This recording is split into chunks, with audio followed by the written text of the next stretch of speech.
I think most people have realized at this point that MIKEVICTIM, the theory that the crying child is Mike Schmidt, is improbable at best.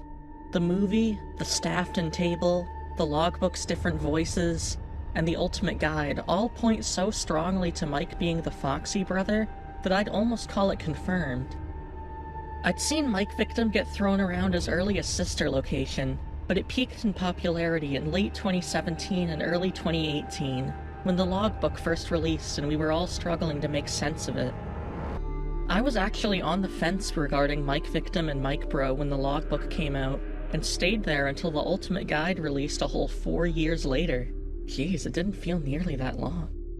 I'm sure there was at least one person who believed in MIKEVICTIM back in the 2015 days, but I never came across them.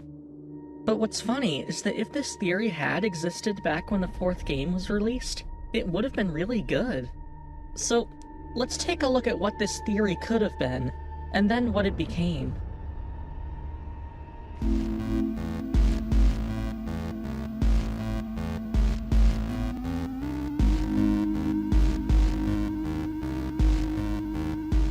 Pretend for a moment that nothing after the 4th game exists.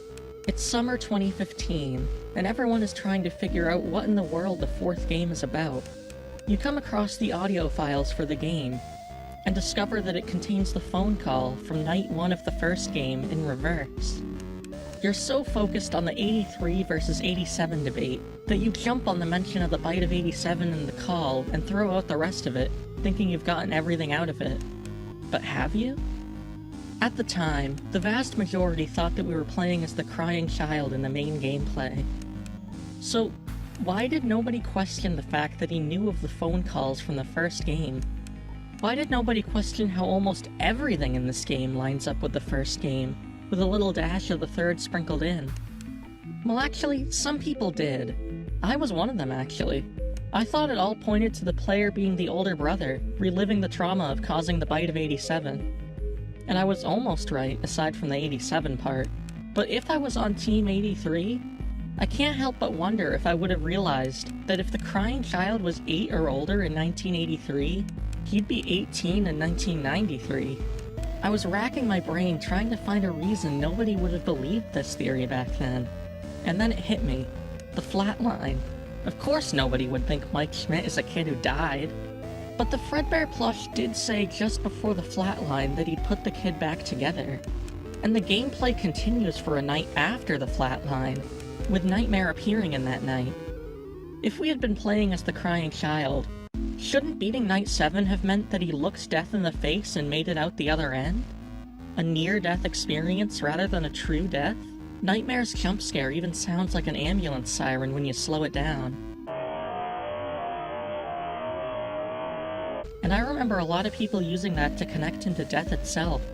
Weird that they didn't take that a step further. Now let's jump to December 2015. MatPat releases a new video. Remember Dream Theory? The theory that nearly broke the fanbase? Well, I personally found all of the evidence in that video to work as symbolism for Mike as the Foxy bully, experiencing the same fears that his little brother did as a sort of karma. MIKEVICTIM also would have been a great way to explain these hints.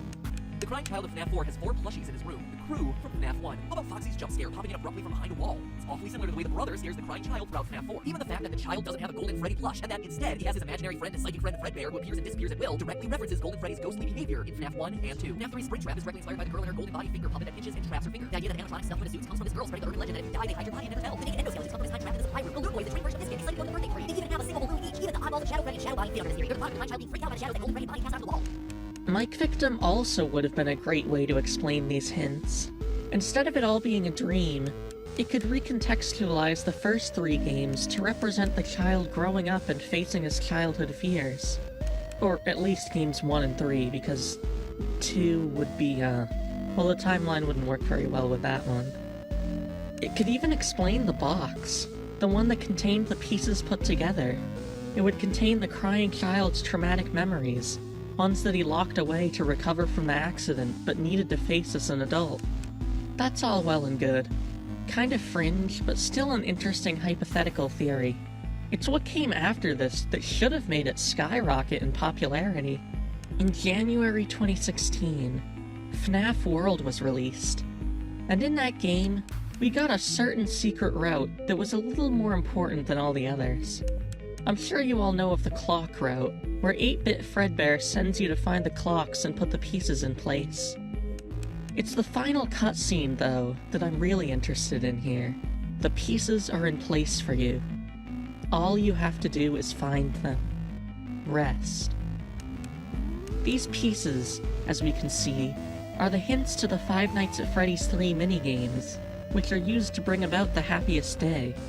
Fredbear is telling the crying child to find these pieces. And as we see in the third game, the Fazbear's Fright Guard is the one who finds them.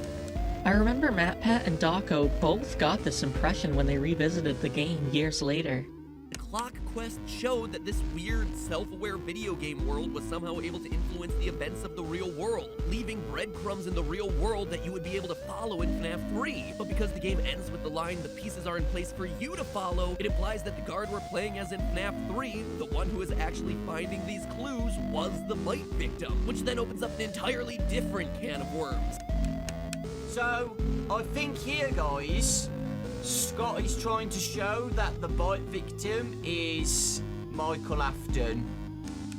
So at this point, we had 2 smoking gun pieces of evidence for the crying child being the player in other games. The first game's phone call and the clock ending. I find it funny that all the pieces were in place for MIKEVICTIM, the incorrect theory, and yet we still managed to latch on to the correct one anyway. I gotta give the community props for that. This era, when FNAF World released, would have been peak MIKEVICTIM in my opinion. I think people would have loved this theory at the time.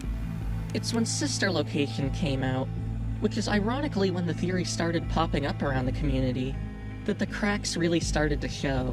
If the story is supposed to be about the crying child overcoming his fears and helping the missing children, why would he be punished for doing so? It would make no sense for him to get scooped after doing what the story wanted him to do. And Mike's personality in this game doesn't suit the crying child. He's not scared, he's just apathetic. Hand Unit even says he doesn't care about self-preservation. Why would someone who fought so hard to survive for his own sake in the past suddenly be disappointed that he didn't die? Suddenly, the theory shifted from a thematically satisfying narrative to something a lot stranger. When people brought it up at this time, it was usually under the idea of MikeBot, which is the theory that William Afton put the crying child together as a robot, and that robot was Mike. This never made any sense whatsoever. We see Mike rot. Robots don't rot. Even CharlieBot, the most advanced robot we've ever seen, didn't rot. But I'm getting ahead of myself there. In late 2017, Freddy Fazbear's Pizzeria Simulator came out, and Mike was rewarded with death via fire. Once again, he'd be getting punished for facing his fears. What's the point of that? The whole theme of the game is atonement. But more importantly, we value our commitment to atoning for past mistakes and tying up loose ends. And the crying child would have nothing to atone for whatsoever. But then, we got the fourth closet. Oh, the fourth closet. This book changed the theory landscape forever, and certainly not in a good way. Suddenly, everyone could be a robot. So you're not a robot, are you? No, I'm not. Well, keep your eyes peeled. They're everywhere. This is when MIKEVICTIM really kicked off.